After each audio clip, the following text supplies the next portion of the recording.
Love lives here. We're going to start off with our focus statement as we usually do. And when we do this, we not only remind ourselves of our mission and why our community exists, but it's a good opportunity for us to set an intention for our day and for our lives. So I invite you this morning just to be extra mindful as we say this together with joy. We embolden people to live their highest potential through the transformative power of love. One more time. We embolden people to live their highest potential through the transformative power of love. Awesome. So our theme this year for Centers for Spiritual Living is 2020 Vision. Our theme for the month has been Cosmic Connections. And today I'm going to be talking to you about Inextricably Connected. So I'm going to start with a story. There's an old Zen story about 3 monks who live on a lake. And they're across the other side of the lake from their house, and they're deep in meditation. And one of the monks gets up and he says, "Oh, I forgot my mat." And he steps on the waters of the lake and he walks to the other side where their hut is. And he comes back and he walks on the water back over to the other 2 monks. And just then the second monk says, "Oh, I forgot that I need to dry my washed clothes." And he again walks across the lake to their hut and returns again. And the third monk is watching this, and he seems to think that it's some sort of test of his spiritual prowess. And he says, "Oh, you guys think that your abilities are so much more superior than mine. Watch this." And he goes to step on the water and he falls into the lake. Confused, he gets out and he tries again. He says, I'm going to walk across the water. And he steps again onto the water only to fall in and get wet again. And the first monk turns to the second monk and he says, "Do you suppose we should tell him where the stepping stones are?" Well, as far as I know, none of us is so enlightened that we are walking on water. But we come together in spiritual community to remind ourselves and each other where those stepping stones are as we cross this great river of our lives with as much skill and grace as we possibly can. So I'm going to talk to you today this morning about being inextricably connected to God, to Spirit, and how we are inextricably connected to each other.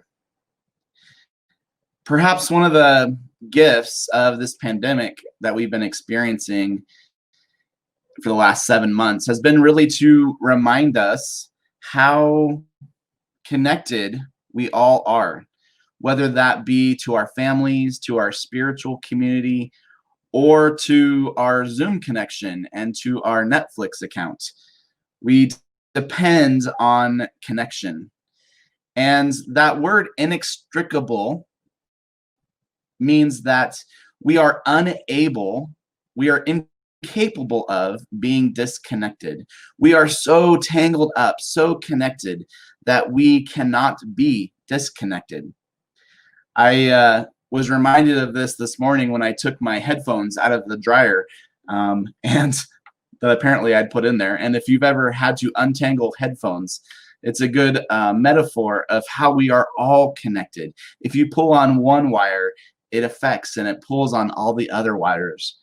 Or a knitted blanket, where if you pull one strand, it unravels the entire tapestry, the entire blanket. We are all inextricably connected.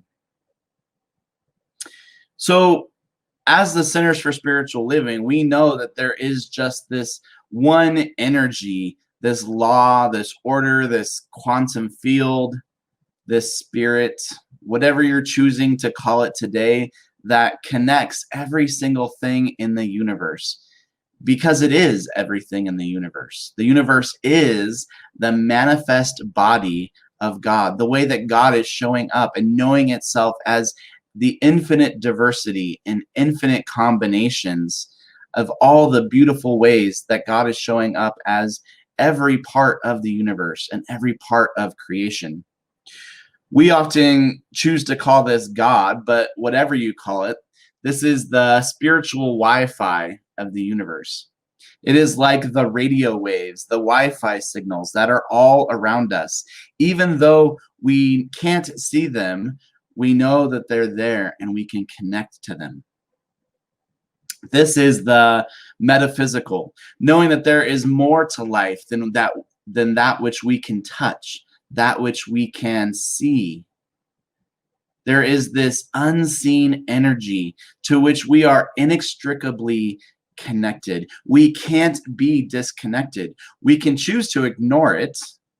We can choose to disconnect from it. We can choose to not connect with it, but it's always there. It's awaiting our recognition, and it's awaiting our connection to it. So I am obviously in ministerial studies and classes, and I recently had a class with Jesse Jennings. And if you know who he is from his writings in the Science of Mind magazine, you know he's probably one of the most knowledgeable people around about the history of New Thought and the history of our teaching, our faith, our philosophy, our way of life. And one of the things that he said really struck me, and he was talking about the historical change that our denomination, our movement went through when we changed our name from being Churches of Religious Science to Centers for Spiritual Living. And the difference in perception and in philosophy between religion and spirituality. And he said, imagine that there are two doors. One is marked heaven, and the other is marked lecture about heaven. Which one would you choose? And he talked about this being the difference between spirituality and religion. As a denomination, we are Centers for Spiritual Living. But as individuals, we are also Centers for Spiritual Living. And what that idea of spiritual means is that we have the ability to directly experience the divine. We don't need a church. We don't need a person. We don't need a place or a time in order to connect to that divine experience. It is always available to us. We can't be disconnected from it. And it's sometimes really easy to forget that when our faith and philosophy that is called the science of mind was originally being taught in the 1800s and 1900s, how revolutionary this thought was. For a lot of people, this idea that they could have a direct experience of the divine, that didn't matter whether they were male or female, rich or poor, black or white. For a lot of people during that time of the world, it was a revolutionary idea. This idea that there was a principle and a power that was available to every single person, regardless of who you were. And this idea of spiritual living as a direct experience. So often we have an intellectual understanding of what it means to be spiritual. This is like having a computer plugged in, but never turning it on. We can read all of the books, we can take all of the classes, we can memorize all the affirmations and quotes. But unless we are actually taking time in our lives to have that direct experience of peace, that direct experience of the divine, all that knowledge is not doing us any good. I had a practitioner teacher who once told me that knowledge without application is useless information.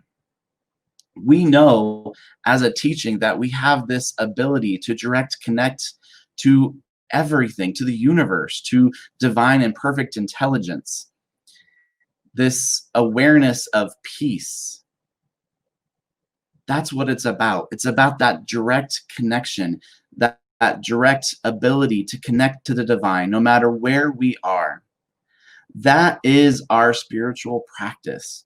And whether you get to that connection through meditation, whether you get through it through contemplation, through journaling, through prayer, or simply by taking a walk through your neighborhood and mindfully being aware of all the ways that love, that life is showing up all around you, that's how we maintain this connection. The writer and mystic Joel Goldsmith called this practicing the presence. Just connecting to God for the sake of connecting. Not to get anything, not to heal anything, not to manifest anything in your life, but just to be present with the divine.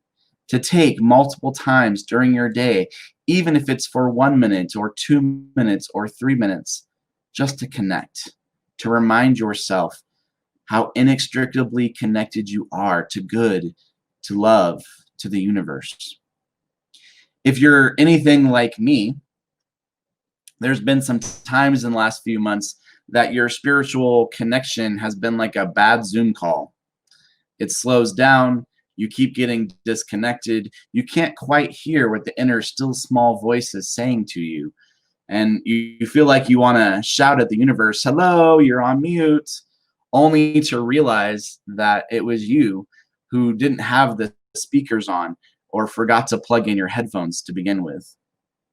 But the truth is that we are all inextricably connected. And if our connection is fuzzy, if our connection is bad, if we keep getting dropped from our spiritual call, it is us who are forgetting. It is us who are getting distracted. God doesn't move. It is us who have moved away and lost that connection. Joel Goldsmith also said that spiritual living is withdrawing the gaze from the outer world, withdrawing dependence upon person, place, or thing, and transferring that dependence to the kingdom of God within our own being. Being dependent on that inner connection, that inner sense, that inner knowing, that inner peace. That's the thing that we are dependent on, not anything that we can see in our outer world, not a person, not a place, not a political philosophy, but that inner connection. Spiritual living means that we put our divine connection first in our lives. That's what spiritual living is. It's choosing to put our spiritual connection first before we connect to Facebook, before we connect to Netflix, before we connect to our next Zoom call, taking that opportunity to connect within. So my challenge to you this week is to be a little bit more mindful and a little bit more intentional about connecting with God first, putting that divine connection first in your life, even if it's only 2 or 3 or 5 minutes, a couple of times a day. But to really intentionally and consciously choose to connect with the divine in every way and at every moment that you can, and watch the way that your life shifts and transforms. Through knowing our spiritual identity with the divine, we realize that we're never alone. When we embrace all that we are, we know that we're not crossing this river of life alone. Each one of us is carrying a stepping stone for all the others in our lives. My good, my enlightenment is inextricably connected to your good and your enlightenment. Something that happens to one of us affects all of us in some way. The Science of Mind's founder, Ernest Holmes, wrote a book called The Science of Mind. And in it, he says this: no person ever walks life's road alone. There is ever another who walks with us. This is our inner self, the undying reality. Let us learn to be still and let truth speak through us, to be still and know that the inner light always shines. I'm sure there have been times in the last few months that we have felt isolated, but it is our opportunity to recognize that, to be still and to recognize and to connect with life and to each other, the love that is all around us, that is within us. And though we may be socially distant, God doesn't know anything about distance. A prayer said 6 feet away is just as effective as a prayer said 1,000 miles away.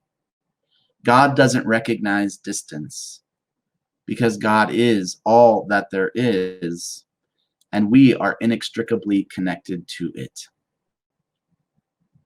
The author Brené Brown wrote that spirituality is recognizing and celebrating that we are all inextricably connected to each other by a power greater than all of us, and that our connection to that power and to one another is grounded in love and compassion.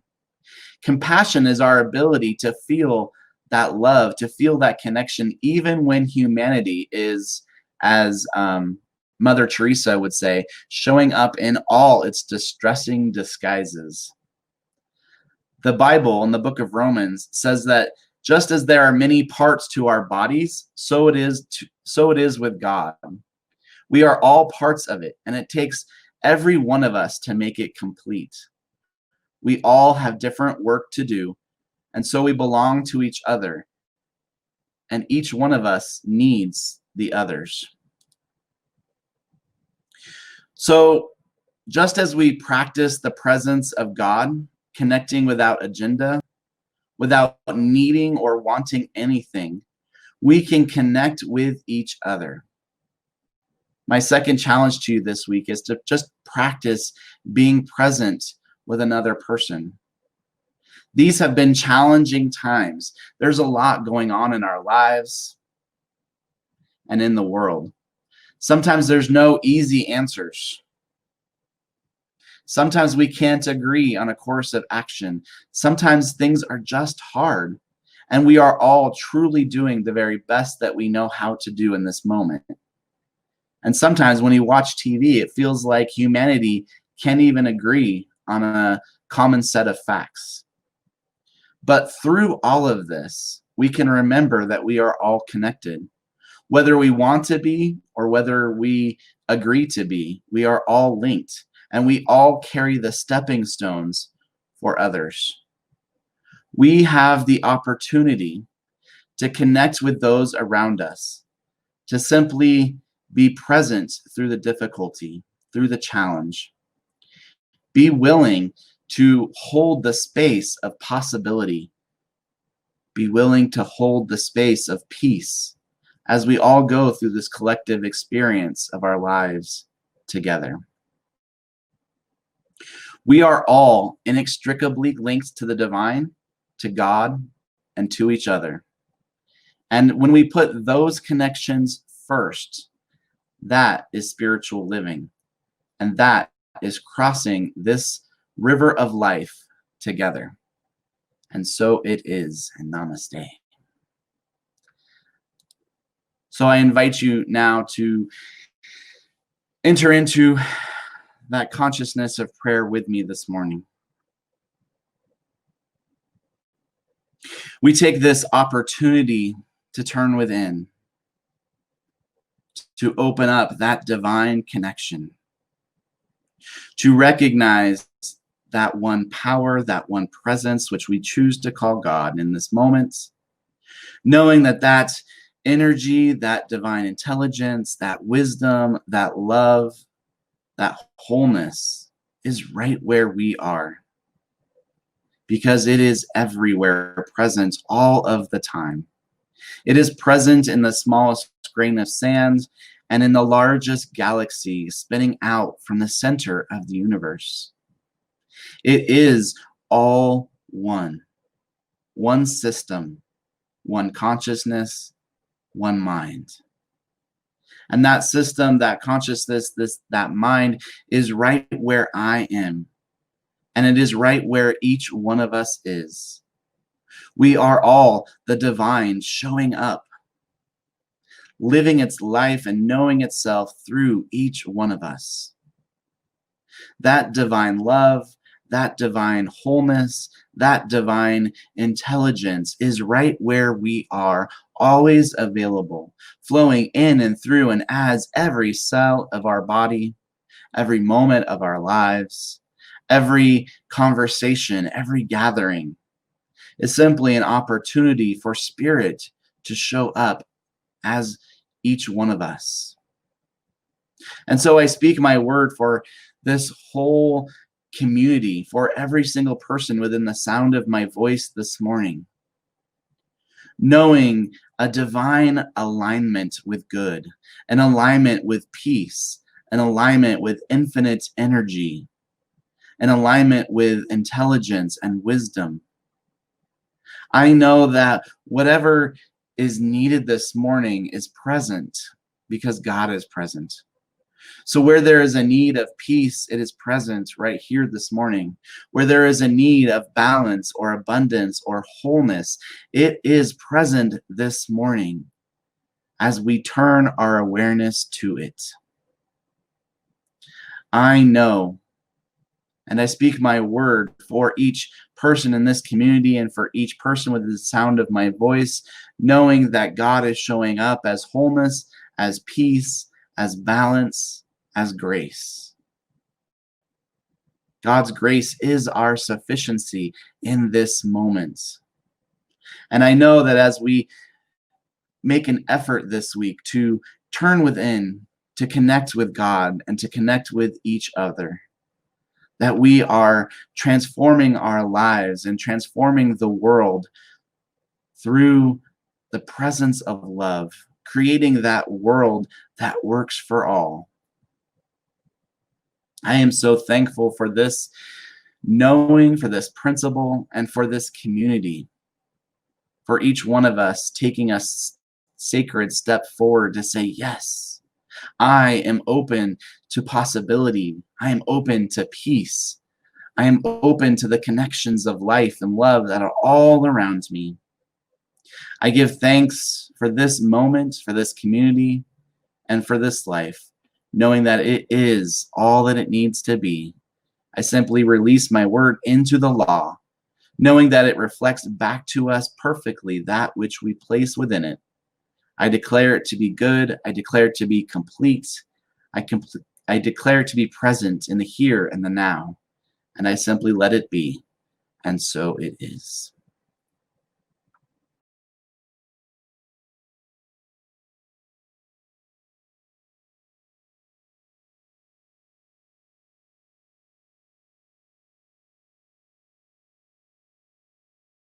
Love